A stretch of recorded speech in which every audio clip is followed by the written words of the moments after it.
Hey, it's Big Kev here at Chiller Fall 2010 show with TV legend Patty Duke.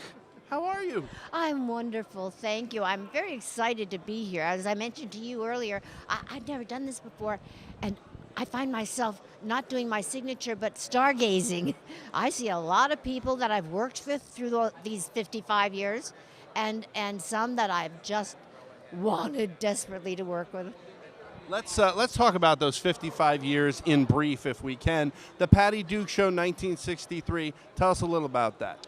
The Patty Duke Show, for those of you whose parents haven't told you, I played identical cousins. Now, you can look that up on Google. It really exists. My nose is growing. At any rate, it turned out to be quite a lovely show. We had Popo, Bill Shallert, and Mamo, who's in heaven now. And it was just the hijinks of mostly of Patty, the character Patty. She would get the nice, quiet, sweet cousin to do all kinds of outrageous things and wind up in trouble.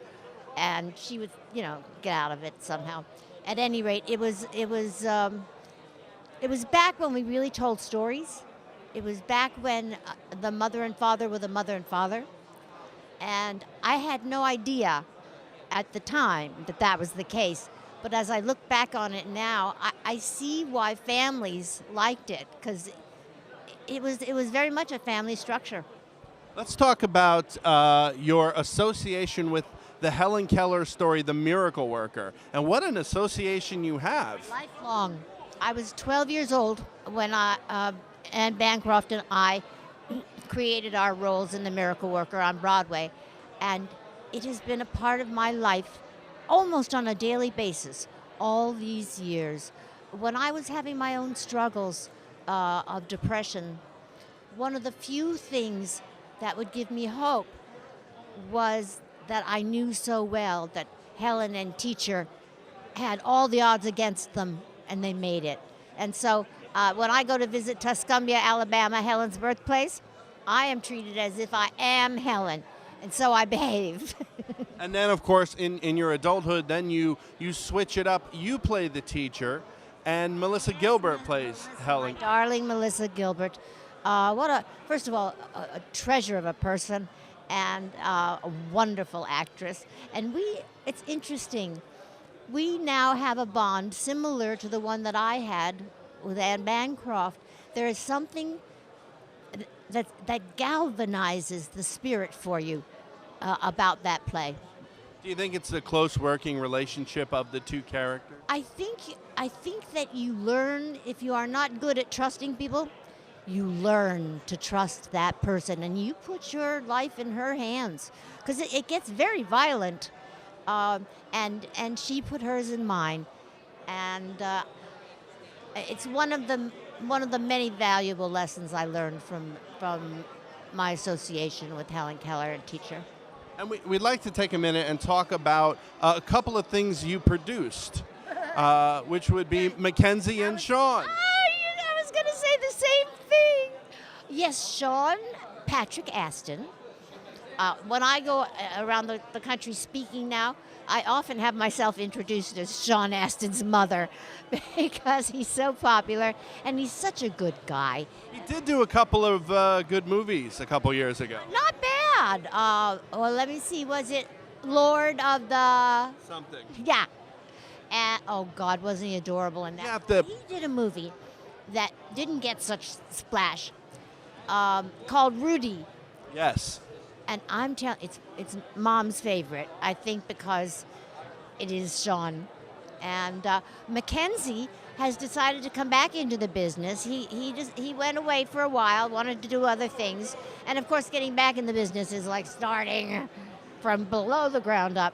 But he's doing it, and so we'll be seeing him on the screen soon. Well, if he ever needs a recommendation, of course, The Mating Habits of the Earthbound Human, one of our favorite films. Oh, he is so gifted. When I see him work, sure, at first it's the mother thing, but then I get involved. I get totally engrossed in the character. He is so real and yet so poetic. And I think he's very funny. He's a riot. He calls me up sometimes just because he knows I need a laugh. Patty, let's end this by talking about what are you working on now? I mean, besides meeting your throng of fans who I'm keeping you from, what are you working on? Are you working on anything now? I just finished a Lifetime movie. Garth Brooks wrote and performed a song called Unanswered Prayers, and they turned it into a movie for Lifetime. So that I just off that job, so I'm still a little, Recovering. Yeah, right. No, I'm a little taken with myself. That's Patty Duke. Thanks so much for giving us the time. Bless your heart, Kevin, and I have my Kevin at home. So I know. Love you all the time when he's in trouble, and I say, Kevin! Thanks again. Thank you. Blessed dear.